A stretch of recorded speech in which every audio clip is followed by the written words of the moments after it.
वैष्णव का संग। सजातीय स्निग्ध सत साधु बन। स्निग्ध सत मतलब अपने से श्रेष्ठ हो और सजातीय हो। तो उन्होंने एक प्रश्न खड़ा किया था, बोले जैसे मैं हूँ, अपना ही बोला उन्होंने, जैसे मैं हूँ, भट्ट जी ने बोला जैसे मैं हूँ, मैं तो दुनिया भर में कथा बाँटता हूँ, मेरा तो सब चेला चेला का ही संग है, मेरे को श्रेष्ठ संग कैसे मिले? ऐसे ही वो कह तो अपने ऊपर रहे थे, मुझे अपने ऊपर लग रहा था। और सभी जो थोड़े से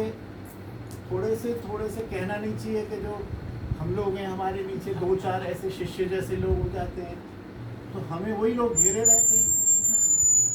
कुल मिला के भाई इनका तो कल्याण हो रहा है, हमारा कल्याण कैसे? हमको तो लोग गुरुजी कह रहे हैं, हम बड़े प्रसन्न हो रहे हैं, और गुरुजी और कुछ रहो। अरे इनका तो हो रहा है। उनका भाव ये था कि जो थोड़े से गुरुजन बन गए हैं, जो थोड़े से प्रचार में लग गए हैं, जो थोड़े से अपने शिष्यों से घिरे हुए हैं, उनका कल्याण कैसे? तो बोले उनको भी सजातीय श्रेष्ठ स्निग्ध संत वैष्णव जन का संग करना ही चाहिए, नहीं तो उनकी प्रगति वहीं रुक जाएगी। और ये आप निश्चित समझ लीजिए, हो गया बस,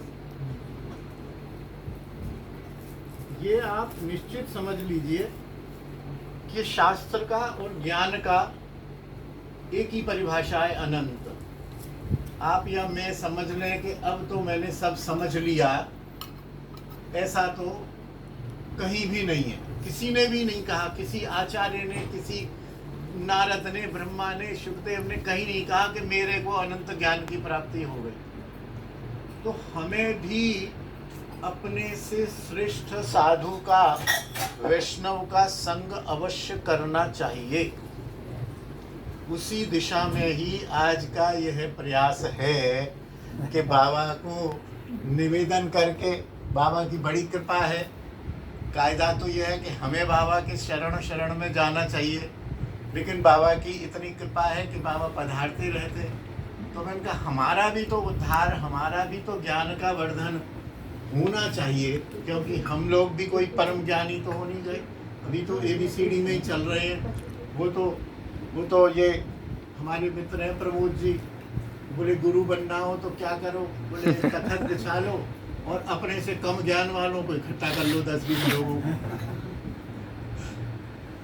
अगर गुरु बनना हो तो बोले किसी ज्ञान की जरूरत नहीं है, एक ही ज्ञान रखो कि तुमसे कम जानने वाले कौन कौन लोग हैं, उन 10-20 कम जानने वाले लोगों को इकट्ठा करो, एक तखत बिछाओ और बोलना शुरू कर दो। उनको तो कुछ मालूम नहीं है, आप जो बोलोगे गुरुजी ने बोला। और आजकल यही हो रहा है। तो इसलिए गुरुओं को भी जरूरत है कि वो अपने से श्रेष्ठ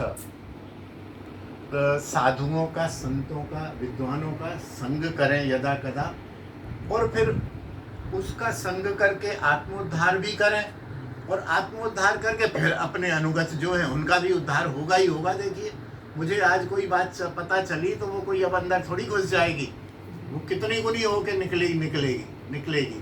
तो उसी प्रयास है, और बाबा ने बड़ी कृपा की है और मैया ने बड़ी कृपा की है कि पधारे हैं। अब मैया भी बहुत अच्छा प्रवचन करती हैं। मैंने तो बाबा से कहा था कि 10-20 मिनट मैया भी बोलेंगी। हाँ गुरुदेव, तो बोलेंगी।